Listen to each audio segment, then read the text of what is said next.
Halo Guru Kebanggaan Indonesia, selamat datang di pelatihan Strategi Pemecahan Masalah dan Pengambilan Keputusan. Di video bagian pertama ini kita akan membahas mengenai konsep pengambilan keputusan dalam pemecahan masalah dan teknik pengambilan keputusan.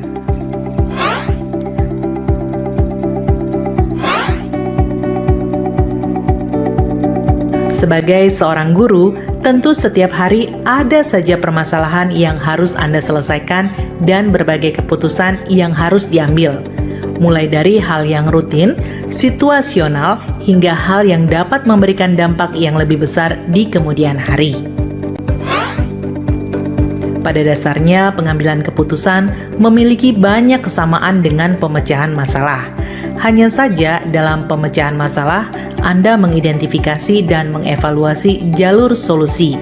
Sedangkan dalam pengambilan keputusan, Anda membuat penemuan dan evaluasi alternatif yang serupa. Dan inti dari pengambilan keputusan adalah identifikasi dan evaluasi alternatif dengan cermat. Secara definisi dijelaskan bahwa pengambilan keputusan merupakan suatu proses pemilihan alternatif terbaik dari beberapa alternatif secara sistematis untuk ditindaklanjuti atau digunakan sebagai suatu cara pemecahan masalah. Bagian penting dari pengambilan keputusan adalah untuk memprediksi hasil jangka pendek dan jangka panjang untuk setiap alternatif. Anda mungkin menemukan bahwa alternatif sementara tampaknya paling diinginkan saat ini. Namun, itu dapat menimbulkan masalah atau komplikasi selama periode waktu yang lebih lama. Sebagai contoh, seorang guru memutuskan memberi izin kepada salah satu siswa yang terlambat karena kasihan. Namun, siswa yang lain menganggap bahwa guru memberikan kelonggaran terhadap siswa yang terlambat, sehingga semakin lama, semakin banyak siswa yang terlambat masuk kelas. Jadi, pengambilan keputusan lebih dari sekadar membuat pilihan.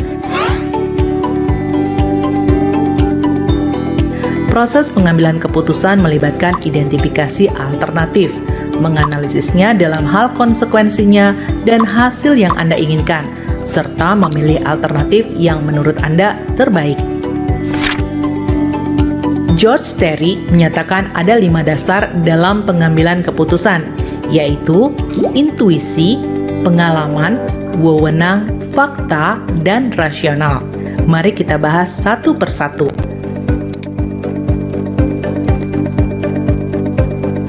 Pengambilan keputusan berdasarkan intuisi. Pengambilan keputusan yang berdasarkan intuisi atau perasaan ini bersifat subjektif.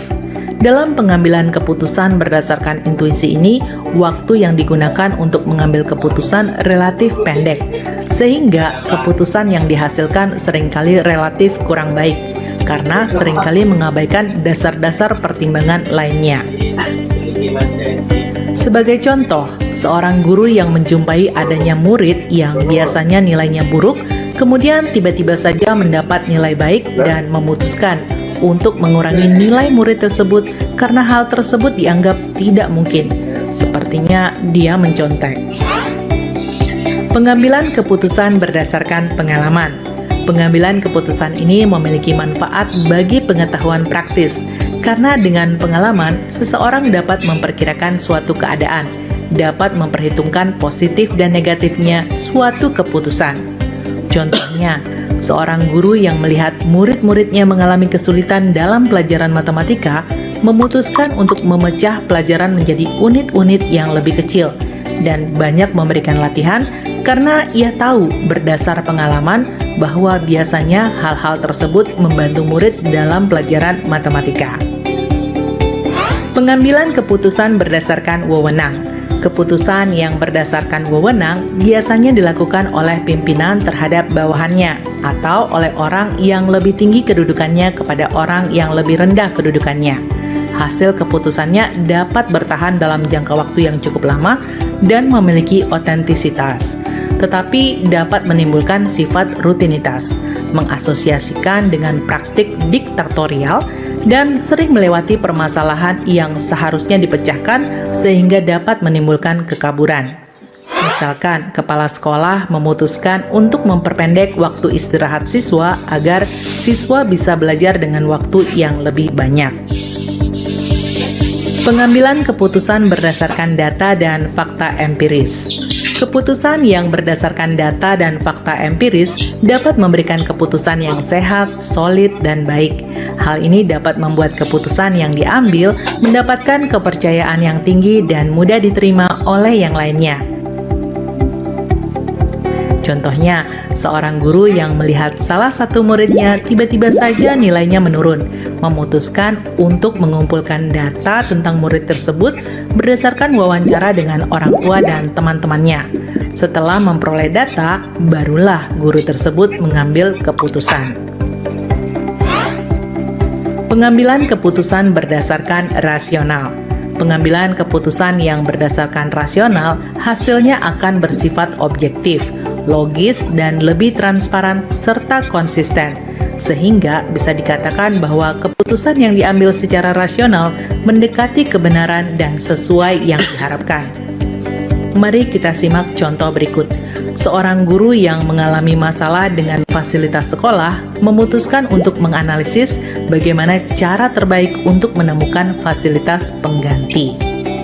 Lalu, seberapa pentingkah kemampuan pengambilan keputusan bagi seorang guru?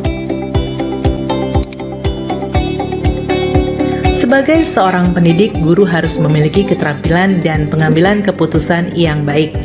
Kaitannya dalam lingkup sekolah, terutama sebagai pemimpin pembelajaran, baik di kelas maupun di luar kelas, guru dalam mengambil keputusan hendaknya memerdekakan murid-muridnya. Pengambilan keputusan sebagai pemimpin pembelajaran yang tepat yaitu pengambilan keputusan berbasis etika sesuai visi misi yang berpihak pada murid, budaya positif, serta nilai-nilai yang dianggap penting dalam lingkup pendidikan sehingga tercipta profil pelajar Pancasila. Nah, selanjutnya, langkah apa saja yang perlu dilakukan untuk pengambilan keputusan? Pengambilan keputusan yang berbasis etika akan sesuai jika diterapkan dalam 9 langkah pengambilan keputusan berikut. 1. Mengenali nilai-nilai yang saling bertentangan. 2. Mengenali pihak-pihak yang terlibat dalam situasi tersebut. 3. Mengumpulkan fakta-fakta yang relevan. 4. Melakukan pengujian benar atau salah. 5. Melakukan pengujian paradigma benar lawan benar. 6. Menerapkan prinsip pengambilan keputusan. 7. Melakukan investigasi opsi trilema. 8. Membuat keputusan. 9. Meninjau lagi keputusan Anda dan refleksikan. Nah, pembahasan tadi dapat menjadi bekal Anda untuk melakukan pengambilan keputusan dalam menyelesaikan suatu masalah. Agar mendapatkan gambaran yang lebih jelas, mari kita simak studi kasus teknik pengambilan keputusan di video berikutnya. Halo Guru Kebanggaan Indonesia, mari kita lanjutkan pembelajaran kita pada pelatihan Strategi Pemecahan Masalah dan Pengambilan Keputusan. Di video bagian 2 ini, kita akan membahas strategi pengambilan keputusan melalui contoh kasus. Mari simak baik-baik. Di suatu SMP, seorang kepala sekolah bernama Pak Angga merasa khawatir mengenai hasil belajar siswa di sekolahnya. Selama masa pandemi, kegiatan belajar mengajar yang dilakukan secara daring dinilai kurang optimal. Ada banyak sekali siswa yang tidak berhasil mencapai nilai minimal yang telah ditetapkan sekolah sebelumnya. Situasi ini tentu akan berdampak pada menurunnya kualitas sekolah dan mengurangi minat pada sekolah tersebut. Akhirnya, kepala sekolah meminta kepada wali kelas untuk memberikan penyesuaian. Dalam hal ini, mengatrol atau menaikkan nilai siswa-siswa yang bermasalah. Para wali kelas pun merasa kebingungan. Di satu sisi, mereka merasa bahwa tindakan ini salah karena merupakan tindakan curang. Di sisi lain, ini adalah perintah atasan dan bertujuan untuk menjaga nama baik sekolah. Lalu, keputusan apa yang harus diambil wali kelas pada situasi tersebut? Pada situasi ini dapat dianalisis bahwa kasus tersebut termasuk kasus dilema etika. Ada pertentangan antara benar lawan benar. Menjalankan perintah adalah melaksanakan kesetiaan, dan ini benar. Tidak menaikkan nilai hingga di atas nilai minimal secara sepihak juga merupakan hal yang benar, karena mengacu pada kejujuran dan integritas. Mari kita masuk ke langkah pengambilan keputusan. Yang pertama adalah mengenali nilai-nilai yang saling bertentangan. Menaikkan nilai siswa secara sepihak merupakan hal yang bertentangan dengan nilai kebenaran, kejujuran, dan integritas. Namun, di sisi lain, menjalankan perintah atasan merupakan hal yang benar, sesuai dengan nilai kesetiaan sebagai bawahan. Begitu pula dengan tidak menaikkan nilai siswa secara sepihak, berarti menegakkan nilai kejujuran, kebenaran, dan integritas. Dari penjelasan tersebut, tampak ada nilai yang saling bertentangan.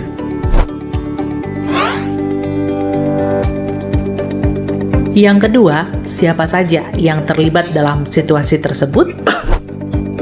Yang terlibat adalah kepala sekolah, yaitu Pak Angga, para wali kelas, dan siswa dengan kemungkinan nilai bermasalah. Lalu, apa saja fakta-fakta yang relevan dengan situasi tersebut? 1. Para wali kelas sebagai pihak yang bertanggung jawab atas penilaian siswa. 2. Para wali kelas diminta untuk menaikkan nilai siswa agar setidaknya mencapai nilai minimal yang ditetapkan sekolah. 3. Siswa dengan nilai bermasalah. Langkah keempat adalah pengujian benar atau salah. Di langkah ini ada 3 pengujian, yaitu uji legal, uji regulasi, dan uji intuisi. Pada uji legal akan muncul pertanyaan, apakah ada aspek pelanggaran hukum dalam situasi tersebut, dan jawabannya adalah tidak ada pelanggaran hukum dalam situasi tersebut.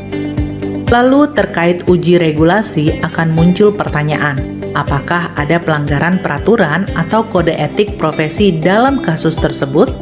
Membantu menaikkan nilai siswa secara sepihak hingga di atas nilai minimal yang ditetapkan sekolah adalah pelanggaran kode etik profesi.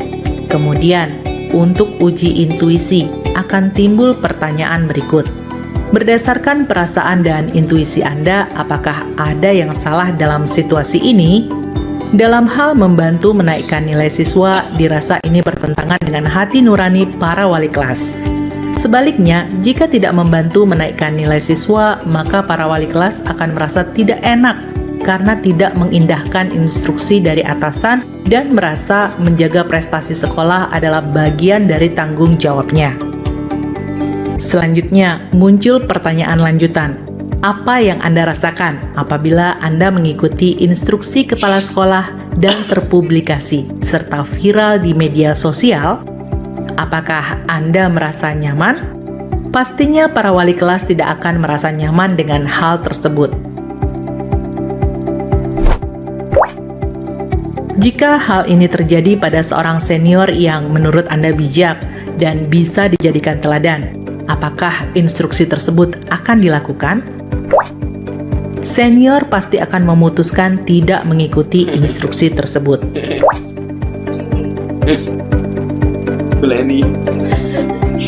Nah, di titik ini Anda menghadapi situasi dilema etika.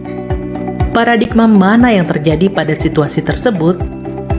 Paradigma yang terjadi adalah paradigma jangka pendek lawan jangka panjang.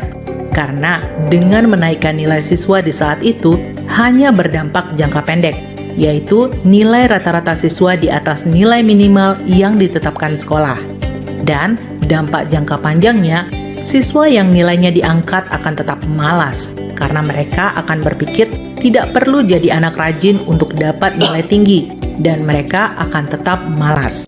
Hal ini akan berdampak pada sekolah, akan menghasilkan lulusan yang malas dan tidak mandiri dalam kehidupannya.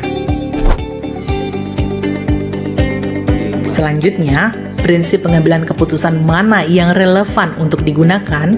Dari 3 prinsip penyelesaian dilema, Prinsip berpikir berbasis hasil akhir atau end-based thinking adalah yang paling sesuai, karena keputusan yang akan diambil akan berfokus pada hasil akhir, yaitu kebaikan terbesar pada orang banyak, yaitu siswa dan lulusan. Prinsip ini memperkirakan konsekuensi yang akan terjadi jika suatu keputusan diambil. Berikutnya adalah investigasi opsi trilema, yaitu apakah ada sebuah penyelesaian yang kreatif untuk menyelesaikan masalah tersebut? Wali kelas bersepakat untuk memberikan perlakuan khusus pada siswa-siswa yang bermasalah dengan nilai, yaitu dengan memberikan pembelajaran tambahan atau bimbingan khusus, dan penugasan selama jangka waktu yang telah ditentukan. Selain itu, memberikan pengawasan yang lebih dan memberi motivasi serta arahan bahwa usaha akan memengaruhi hasil. Untuk mendapatkan nilai yang lebih baik, maka perlu usaha lebih untuk mendapatkannya. Saatnya pengambilan keputusan. Jadi, keputusan apa yang akan Anda ambil? Keputusan yang diambil adalah tidak menaikkan nilai siswa secara sepihak, namun tetap melakukan usaha-usaha yang lebih relevan dan sesuai etika dengan melakukan investigasi trilema. Nah, terakhir, mari kita tinjau dan refleksikan hasil keputusan Anda. Situasi tersebut dilema yang menguji apakah harus mengikuti instruksi atasan karena bagian dari kewajiban atau tidak mengikuti untuk menjaga kejujuran, kebenaran, dan integritas. Meskipun tidak ada pelanggaran hukum pada situasi tersebut, namun menaikkan nilai siswa secara sepihak merupakan tindakan yang bertentangan dengan etika profesi dan hati nurani. Selain itu, kan ada rasa tidak nyaman, apalagi jika terpublikasi di media sosial dan media lainnya. Selain itu, dampak jangka panjangnya, siswa yang nilainya dinaikkan akan tetap malas karena mereka akan berpikir tidak perlu jadi anak rajin untuk dapat nilai tinggi, sehingga di kemudian hari akan menghasilkan lulusan yang malas dan tidak memiliki daya juang yang baik dalam kehidupan selanjutnya. Tidak menaikkan nilai siswa secara sepihak, mengadakan bimbingan khusus akademis dan sikap, serta memberikan penugasan yang relevan merupakan keputusan yang tepat, karena akan berdampak pada kemandirian, serta kesadaran untuk selalu berusaha melakukan yang terbaik, dan akhirnya berdampak pada tujuan sebelumnya, yaitu menjaga nama baik dan prestasi sekolah. Kesimpulannya ngono ya, tidak menaikkan nilai. Nah, demikianlah paparan mengenai strategi pemecahan masalah yang dapat membantu Anda menghasilkan keputusan yang tepat dan sistematis, terutama demi terciptanya profil pelajar Pancasila. Salam luar biasa dan terima kasih.